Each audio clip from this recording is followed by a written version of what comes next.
Praise the Lord. जय मसीह की। प्रभु यीशु मसीह के नाम से एक बार फिर मैं आप सबका स्वागत करता हूं। परमेश्वर का मैं शुक्रिया अदा करता हूं कि एक बार परमेश्वर ने फिर मौका दिया कि मैं परमेश्वर के वचन से आपसे बात कर सकूं। परमेश्वर का मैं धन्यवाद देता हूं कि परमेश्वर ने सुंदर समय दिया है कि हम मिलकर उस परमेश्वर के वचन से सीख सकें। जब भी परमेश्वर का वचन को सुनने का मौका मिले, उसे सीखने का मौका मिले, उस वचन को ले लीजिए कि ये वचन ही है जो हमें उठाता है, ये वचन ही है जो हमें बल देता है, जो हमें निर्भय करता है। इसलिए जब भी मौका मिले परमेश्वर के वचन को ले लीजिए, क्योंकि जब भी आपके जीवन में मुश्किल दौर आता है, जब भी आपके जीवन में ऐसी घड़ी आती है जब आपको कोई रास्ता नज़र नहीं आता, वचन को इतना अपने अंदर भर लीजिए कि वो उस दौर में वो वचन आपके जीवन में जीवित हो जाए, प्रबल हो जाए और आपको रोशनी दिखाए। इसलिए भजनकार कहता है 119 105 में भजन संहिता कि तेरा वचन मेरे पाँव के लिए दीपक और मेरे मार्ग के लिए उजियाला है। तेरा वचन, कितना व्यक्तिगत ये भजन यहाँ पर है कि तेरा वचन मेरे पाँव के लिए दीपक और मेरी राहों के लिए उजियाला है। मेरे पाँव के लिए दीपक और मेरी राहों के लिए उजियाला है। अगर हम ये यात्रा कर रहे हैं, हम जो ये जीवन की यात्रा कर रहे हैं, तो यहाँ हमें रोशनी चाहिए और हमें उजियाला चाहिए। और यहाँ भजनकार कह रहा है कि तेरा वचन मेरी राहों के लिए उजियाला है। इसलिए परमेश्वर कहते हैं यहोशू के साथ, यहोशू को कहते हैं यहोशू 1:8 में कि व्यवस्था की पुस्तक तेरे चित्त से कभी उतरने ना पाए, इसमें दिन रात तो ध्यान दिए रहना। इसलिए जो कुछ इसमें लिखा है उसके अनुसार करने की तू चौकसी करना, क्योंकि ऐसा ही करने से तेरे काम सफल होंगे और तू प्रभावशाली होगा। इसलिए जब भी मौका मिले ना, इस वचन पर मन लगाए। जब भी मौका मिले इसे पकड़ ले, थाम ले, कभी भी जाने मत दें। इसलिए परमेश्वर कह रहे हैं इसे अपने चित्त से कभी उतरने मत देना, ताकि तेरी राहों के लिए उजाला बने, ताकि जो भी तुम काम करो वो काम सफल हो जाए, वो काम प्रभावशाली हो, तुम्हारा जीवन प्रभावशाली हो। और परमेश्वर यही चाहते हैं, वो हमारी राहों को रोशन करना चाहते हैं। और वो रोशन सिर्फ परमेश्वर का वचन कर सकता है, क्योंकि आज परमेश्वर का वचन हमारे जीवन में मौजूद है। और यही वो वचन था जो यूहन्ना 1 में लिखा है कि वह वचन देहधारी हुआ और अनुग्रह और सच्चाई से परिपूर्ण होकर हमारे बीच में डेरा डाला। हमारे बीच में, और आज भी वचन के रूप में परमेश्वर ने हमारे बीच में डेरा डाला हुआ है। आज भी वचन के रूप में वो हमारे बीच में मौजूद है और वो आज भी हमारी राहों को रोशन करना चाहते हैं। आज भी हमारी राहों में उजियाला लाना चाहते हैं, क्योंकि वो एक भला परमेश्वर है और उनकी यही मर्जी है हमारे जीवन की, यही इच्छा है हमारे जीवन के लिए कि हमारे जीवन में हमेशा भलाई हो, हमारा जीवन सफल हो, हमारा जीवन कामयाब हो, हमारे साथ भला हो और हम अपने जीवन के हर एक क्षेत्र में फलें और फूलें। पर कई बार अगर हम अपने जीवन में देखें तो कई बार कुछ कामों में जब हम असफल हो जाते हैं, अपनी मेहनत के अनुसार हम वो सफलता नहीं पाते, तो कई बार हम निराश हो जाते हैं और उस नतीजों को ये कहकर स्वीकार कर लेते हैं कि ये परमेश्वर की मर्जी नहीं थी। आज मैं इसी विषय पे आपसे बात करना चाहता हूं कि परमेश्वर की मर्जी क्या है हमारे लिए। परमेश्वर की मर्जी क्या है हमारे लिए। यिर्मयाह 2:7 में परमेश्वर कहते हैं, इस देश में मैं तुम्हें लेकर आया हूं, इस उपजाऊ देश में मैं तुम्हें लेकर आया हूं कि इसका फल और उत्तम उपज खाओ। परमेश्वर कह रहे हैं जहां भी मैं आज तुम्हें लेकर आया हूं, जिस भी जगह पर मैंने तुम्हें रखा है, मैं चाहता हूं कि वहां पर तुम्हारा जीवन सबसे बेहतर हो, वहां की उत्तम उपज तुम खाओ, वहां तुम्हारा जीवन सफल हो, वहां तुम्हारा जीवन प्रभावशाली हो। यह परमेश्वर की मर्जी है मेरे और आपके लिए। वो हमारे साथ भलाई ही करना चाहते हैं। वो कहते हैं कि मैंने तुम्हें आशीष के लिए बुलाया है, मैं आशीष देने वाला परमेश्वर हूं, मैं चाहता हूं तुम्हारे साथ भला हो, मैं चाहता हूं कि तुम उत्तम से उत्तम पदार्थ खाओ। परमेश्वर चाहते हैं कि हम सुख चैन से रहें। परमेश्वर चाहते हैं कि हम एक निश्चिंत जिंदगी जिएं। पर यह सब कहां है? परमेश्वर कह रहे हैं वही है जहां मैंने तुम्हें रखा है। वो कह रहे हैं जिस जगह पर मैं तुम्हें लेकर आया हूं, जिस स्थान पर मैंने तुम्हें रखा है, वही स्थान पे तुम प्रभावशाली होगे, वहीं पर तुम सफल होगे। मैं यही चाहता हूं। पर यह कैसे होगा? यहां परमेश्वर का उत्तर है इन आशीषों को पाने के लिए कि जिस जगह पे परमेश्वर ने मुझे और आपको रखा है, यहां पर परमेश्वर कह रहे हैं यशाया 1:19 और 20 में, यदि तुम आज्ञाकारी होकर मेरी सुनो तो इस देश के उत्तम उत्तम पदार्थ खाओगे। यीशु मसीह भी अपने चेलों से यही बात कर रहे हैं जो यशाया 1:19 और 20 में परमेश्वर कह रहे हैं। परमेश्वर कह रहे हैं यदि आज्ञाकारी होकर तुम मेरी सुनोगे। और अगर हम यूहन्ना 15:10 में देखिए तो यीशु मसीह अपने चेलों से कह रहे हैं, यानी मुझसे और आपसे कह रहे हैं, यदि तुम मेरी आज्ञाओं को मानोगे तो मेरे प्रेम में बने रहोगे। और आगे परमेश्वर कह रहे हैं, आगे यीशु मसीह कह रहे हैं, जैसे मैंने अपने पिता की आज्ञा को माना है और उसके प्रेम में बने रहता हूं। आप कहेंगे कि आज्ञाकारिता की बात हो रही है और यहां प्रेम की बात हो रही है। जानते हैं परमेश्वर हमसे प्रेम करते हैं, बहुत ज्यादा प्रेम करते हैं, पर वो सिर्फ यही नहीं चाहते कि वो हमसे प्रेम करें, वो चाहते हैं कि हम भी उनके प्रेम में बने रहें। जब हम उनके प्रेम में बने रहते हैं, जब हम परमेश्वर के साथ जुड़े रहते हैं, तो वो हमेशा हमारे साथ भलाई कर सकते हैं। क्योंकि अगर हम परमेश्वर के प्रेम में बने नहीं रहेंगे, हम उनके साथ जुड़े नहीं रहेंगे, हम उनकी इच्छा में बने नहीं रहेंगे, तो वो हमारे साथ भलाई कैसे करेंगे। इसलिए प्रभु कह रहे हैं यहां पर यीशु मसीह अपने चेलों से कि जैसे मैंने अपने पिता की आज्ञा को माना है और उसके प्रेम में बना रहता हूं, यदि तुम मेरी आज्ञाओं को मानोगे तो मेरे प्रेम में बने रहोगे। यहां पर यीशु मसीह चाहते हैं कि मेरा और उनका रिश्ता, मेरा यानी परमेश्वर का, यीशु मसीह का और हमारा रिश्ता वो रिश्ता हो जो यीशु मसीह का अपने पिता के साथ था। ये रिश्ता परमेश्वर चाहते हैं। और वो कहते हैं कि मैं अपने पिता के प्रेम में कैसे बना रहता हूं, क्योंकि मैं उसकी बातों को सुनता हूं। वो कहते हैं जो पिता मुझसे कहता है मैं वही करता हूं, मैं उसकी आज्ञाकारी संतान बन के रहता हूं। और मैं यही चाहता हूं, जैसा मैं तुम्हें कहता हूं वैसा ही तुम करो, तभी तुम मेरे प्रेम में बने रहोगे। और अगर तुम मेरे प्रेम में बने रहोगे तो मेरी योजनाओं में बनते रहोगे और मैं तुम्हारे साथ हमेशा भलाई करता रहूंगा। पर यहां पर परमेश्वर एक माध्यम हमें बता रहे हैं, यीशु मसीह यहां पर एक माध्यम बता रहे हैं कि कैसे तुम मेरे प्रेम में बने रहोगे। वो कह रहे हैं इसका एक ही माध्यम है, वो है आज्ञाकारिता। आज्ञाकारिता का मतलब है एक ऐसा जीवन जीना जो उस परमेश्वर की नजर में सही है, जो उस परमेश्वर की नजर में ठीक है, जो वो हमसे कहता है। वो कहता है अगर आज्ञाकारी होकर मेरी सुनो, मतलब वो चाहते हैं कि हम उनकी सुनकर चलें ताकि हम उनकी योजनाओं के बीचों बीच सदा बने रहें, सदा उनकी योजनाओं के बीचों बीच बने रहें। इसलिए परमेश्वर ने, यीशु मसीह ने जब आज्ञाकारिता की बात आई ना, तो किसी और का उदाहरण नहीं दिया, उन्होंने खुद का उदाहरण दिया। कई बार यीशु मसीह ने, अगर हम पवित्र शास्त्र में देखें तो बहुत सी चीजों का उदाहरण दिया है। कभी उन्होंने बीज का उदाहरण दिया, कभी उन्होंने किसान का उदाहरण दिया, पर जब आज्ञाकारिता की बात आई तब यीशु मसीह ने खुद का उदाहरण दिया। और ये एक मसीह जीवन का सबसे बड़ा मौलिक सच है, सबसे बड़ा मौलिक सच। इस बात को अगर हम जितना जल्दी समझ जाते हैं, हमारा जीवन उतनी जल्दी परमेश्वर की राहों में आ जाता है। आज्ञाकारिता कोई शब्द नहीं है, आज्ञाकारिता का मतलब है एक ऐसा जीवन निरंतर जीना जो उस परमेश्वर की नजर में ठीक है, जो उस परमेश्वर की नजर में सही है। और इसके लिए कई बार हम बहुत कोशिशें भी करते हैं। बहुत सारे लोग परमेश्वर के प्रेम में बने रहना चाहते हैं और इस प्रेम में बने रहने के लिए कई बार वो बहुत मेहनत करते हैं, कई बार वो महीनों उपवास रखते हैं, महीनों उपवास, कितनी बार बाइबल पढ़ते हैं। पर बाइबल में लिखा है, यीशु मसीह तो कहते हैं कि सदूकी फरीसी भी ये करते थे, वो भी उपवास रखते थे, परमेश्वर के ग्रंथ को पढ़ते थे, पर उनके जीवन से कभी परमेश्वर दिखाई नहीं देते थे, उन्होंने कभी परमेश्वर को जाना ही नहीं। आज्ञाकारिता का मतलब है निरंतर निरंतर ऐसा जीवन जीना जो उसकी नजर में सही है, जो उसकी नजर में सही है। आज्ञाकारिता का मतलब है कि पूरे तन और मन से उसकी सुनना और वो करना जो उसकी दृष्टि में सही है।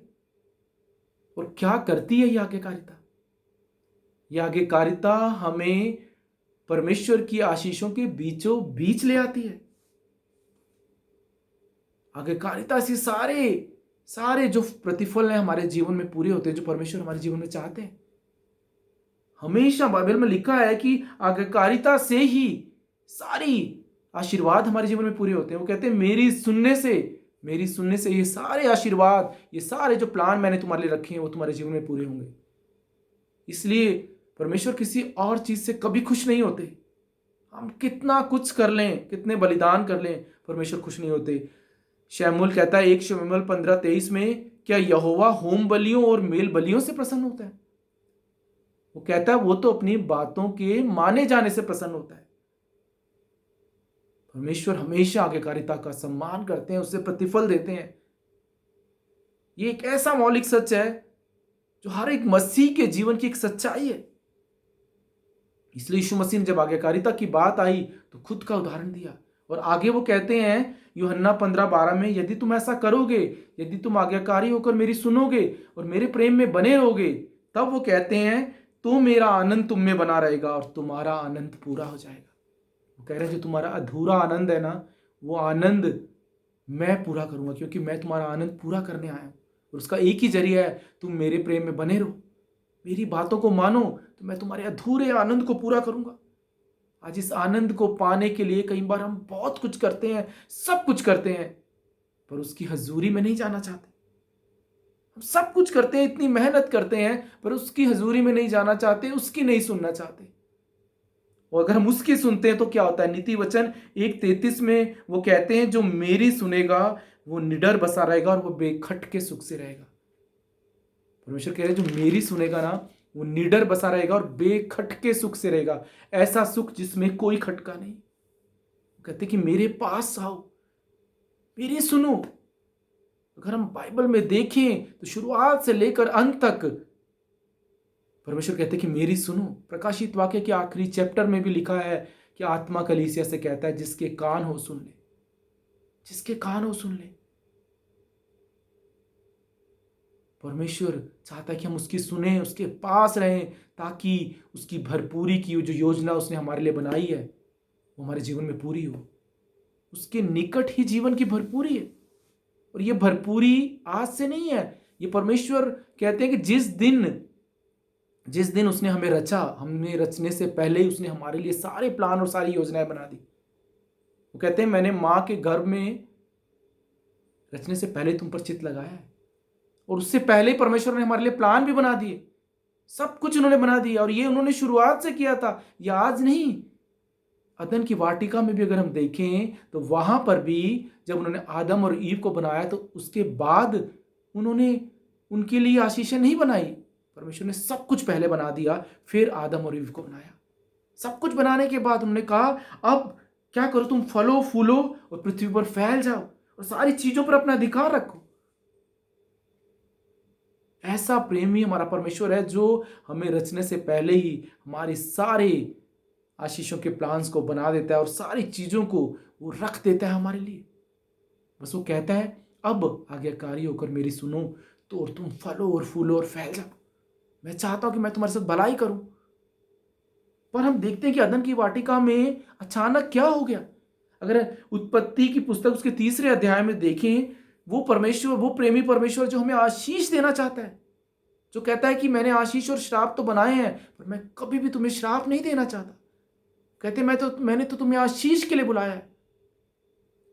अब्राहम की सारी आशीषें मैं चाहता हूं तुम्हारे जीवन में पूरी हो। फिर अचानक क्या हो गया? अदन की वाटिका में अचानक वो लोग परमेश्वर की आशीष से दूर क्यों हो गए? परमेश्वर ने तो सब कुछ उनके लिए बनाया था, पर परमेश्वर ने वहां पर उनको एक आज्ञा दी। उन्होंने वहां पर एक नियम बनाया कि यहां पर एक पेड़ है, उसके इस फल को मत खाना। सब कुछ परमेश्वर ने अदन की वाटिका में आदम और ईव के लिए रख दिया, सिर्फ कहा कि एक फल, इस पेड़ के एक फल को मत खाना। एक नियम, एक आज्ञा पालन। पर यह परमेश्वर का नियम था, परमेश्वर का आज्ञा पालन था। ये उनकी मर्जी नहीं थी कि वो चाहे तो खा लें, उनकी मर्जी है तो नहीं खाएं। नहीं, यह आज्ञा पालन था, सिर्फ एक आज्ञा। सब कुछ परमेश्वर ने उनके लिए रख दिया था, सिर्फ एक छोटी आज्ञा दी कि इस वृक्ष के इस फल को मत खाना। क्या इस छोटी सी आज्ञा का पालन आदम और ईव नहीं कर सकते थे? पर क्या हुआ? यहां पर क्या हुआ? लिखा है जब परमेश्वर शाम को ठंडे के समय पे घूमते हुए अदन की वाटिका में आए और उन्होंने आदम को पुकारा। परमेश्वर ने आदम से कहा कि आदम तू कहां है? परमेश्वर ने कहा आदम से तू कहां है? वो चाहते थे कि आदम आए और कहे कि प्रभु मैं यहां हूं, मैं तुम्हारे पास हूं। पर आदम क्या कहता है? आदम कहता है प्रभु मैं तेरा शब्द सुनकर डर गया। अरे ये डर कहां से आ गया? ये शब्द डर कहां से आ गया? परमेश्वर कहते हैं आदम तू कहां है? वो कह रहा है प्रभु कि मैं तेरा शब्द सुनकर डर गया। परमेश्वर से कैसे डर गया? परमेश्वर तो एक प्रेमी परमेश्वर है। उसने तो उन्हें बनाया, अपने हाथों से रचा, अपने स्वरूप में बनाया, वो उनके साथ संगति करना चाहता था। परमेश्वर कह रहे कि ऐसा तूने क्या किया? तूने किसकी बात सुन ली कि तू डर गया मुझसे? मैंने तो तुझे कहा था कि सिर्फ इस वृक्ष के फल को मत खाना, पर तू मेरा शब्द सुनकर क्यों डर गया? क्या तूने इस वृक्ष के फल को खाया? आदम यहां पर क्या कहता है? यहां आदम परमेश्वर से कहता है प्रभु मैं तेरा शब्द सुनकर डर गया क्योंकि मैं नंगा था इसलिए मैं छिप गया। प्रभु फिर उससे कहते हैं कि आदम किसने किसने तुझे बताया कि तू नंगा है? अरे मैंने तो तुझे अपने हाथों से रचा है, तू तो मेरे हाथों की रचना है। मैं तो शुरू से ही जानता हूं कि तू नंगा है, पर आज तुझे किसने बताया कि तू नंगा है? तूने किसका शब्द सुन लिया कि तुझे पता लग गया कि तू नंगा है और तू मुझसे छिप रहा है? क्या परमेश्वर को नहीं पता था कि आदम ने फल खाया है? क्या परमेश्वर को नहीं पता था कि आदम क्यों छुप रहा है उससे?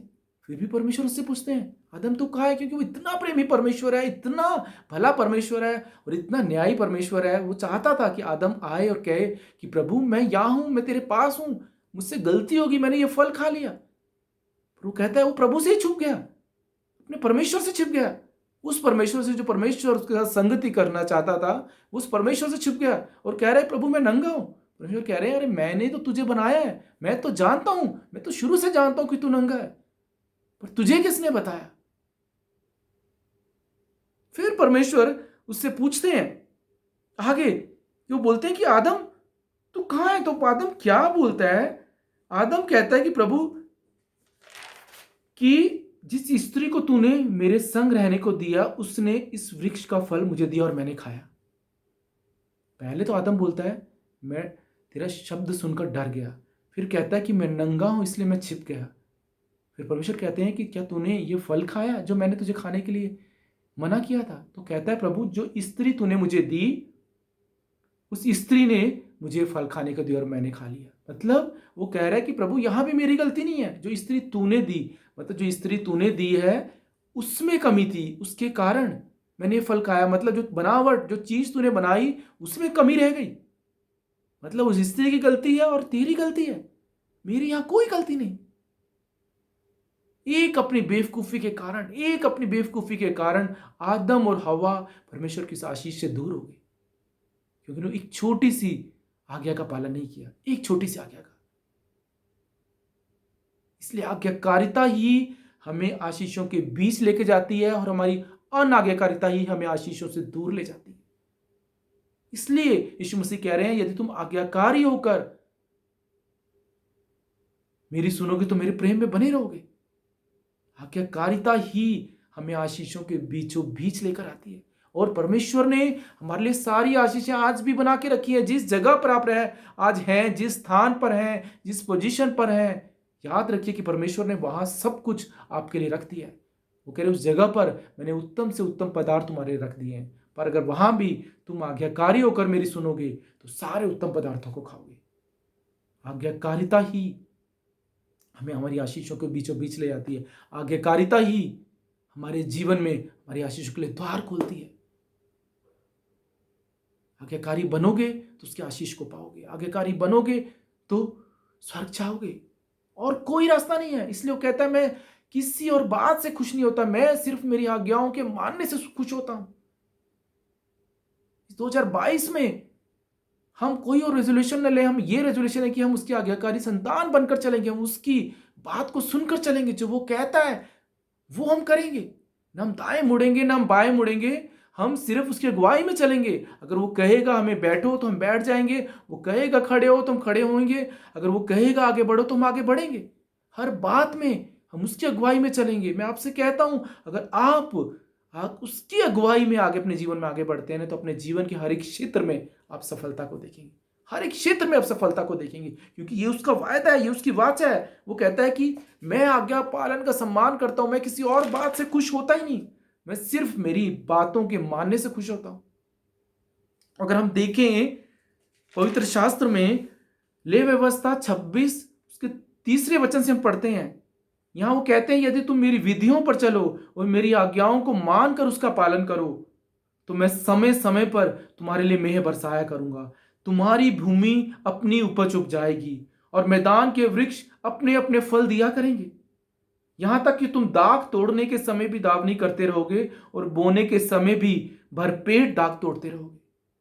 तुम मनमानी रोटी खाया करोगे और अपने देश में निश्चिंत बसे रहोगे। कैसा अद्भुत आशीषित वचन है। कह रहे हैं यदि तुम मेरी विधियों पर चलो, वो करो जो मेरी नजर में सही है, मेरी आज्ञाओं को मानकर उसका पालन करो। कहते कि मेरी बातों को मानने से, मेरी आज्ञाओं पर चलने से, वो कह रहे हैं सारे आशीष तुम्हारे जीवन में पूरे होंगे। और पहली आशीष क्या बोल रहे हैं, मैं तुम्हारे जीवन में समय समय पर मेंह बरसाया करूंगा और भूमि अपनी उपज उग जाएगी। या प्रभु का वचन कह रहा है यदि मेरी विधियों पे तू चलेगा तो मैं तेरी सारी जरूरतों को पूरा करूंगा। मैं तेरे जीवन में समय समय पे मेहर बसाऊंगा, समय समय पे बारिश तेरे जीवन में होगी। और परमेश्वर कह रहे हैं सिर्फ मैं तेरी जरूरतों को पूरा नहीं करूंगा, मैं उसके साथ और भी आशीष दूंगा।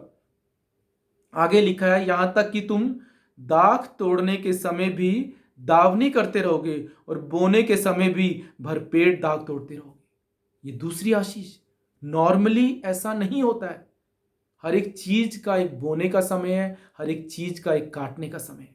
जब किसान एक फसल बोता है तो फिर वो इंतजार करता है पहले बारिश का, फिर फसल के तैयार होने का, फिर फसल की कटनी का, उसके बाद अनाज को देखता है और खुश हो जाता है। पर यहाँ परमेश्वर कह रहे हैं अगर तुम मेरी विधियों पर चलते हो, जो मैं कहता हूं उसको तुम मानकर चलते हो, तुम हर मौसम में कटनी काटोगे, बोते वक्त भी काटोगे और काटते वक्त भी बोओगे। और आगे कह रहे हैं कि तुम मनचाहा भोजन खाया करोगे, हर मौसम में स्वाद अनुसार भोजन खाओगे। अगर आप वो करते हैं जो परमेश्वर की नजर में सही है, उसकी इच्छा के मुताबिक जीवन जीते हैं ना, उसकी आज्ञा को मानकर जीवन जीते, परमेश्वर कह रहे हैं मैं हर मौसम में तुम्हें स्वाद अनुसार भोजन दूंगा। आगे परमेश्वर कहते हैं अपने देश में तुम निश्चिंत बसे रहोगे, निश्चिंत, बिना किसी चिंता के। कई बार हम कहते हैं हम जब स्वर्ग जाएंगे तो एक निश्चिंत जिंदगी होगी, जहां सुख होगा, जहां कोई दुख ना होगा। परमेश्वर कह रहे हैं पर अगर यहां तुम आज्ञाकारी होकर मेरी सुनकर चलोगे तो वो स्वर्ग के सुख का अनुभव मैं इस धरती पे भी तुम्हें दूंगा।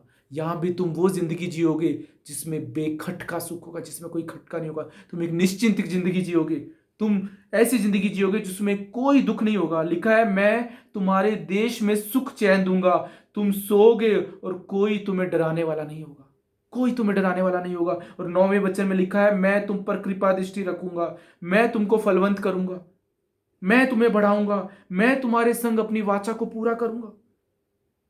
पर कैसे आएंगी ये आशीषें? वो कह रहे हैं यदि तुम आज्ञाकारी होकर मेरी मानोगे, वो करोगे जो मेरी नजर में सही है, तो मैं सिर्फ तुम्हारी जरूरतों को पूरा नहीं करूंगा, सिर्फ जरूरतों के साथ मैं तुम्हारी सारी भरपूरी की आशीषें तुम्हें दूंगा। तुम हर मौसम में कटनी काटोगे। और प्रभु कह रहे हैं कि व्यवस्था विवरण 28:1 में यदि तू अपने परमेश्वर यहोवा की सब आज्ञाएं जो आज मैं तुझे सुनाता हूं चौकसी से पूरा करने को चित्त लगाकर उसकी सुने, तो वह तुम्हें पृथ्वी की सब जातियों में श्रेष्ठ ठहराएगा।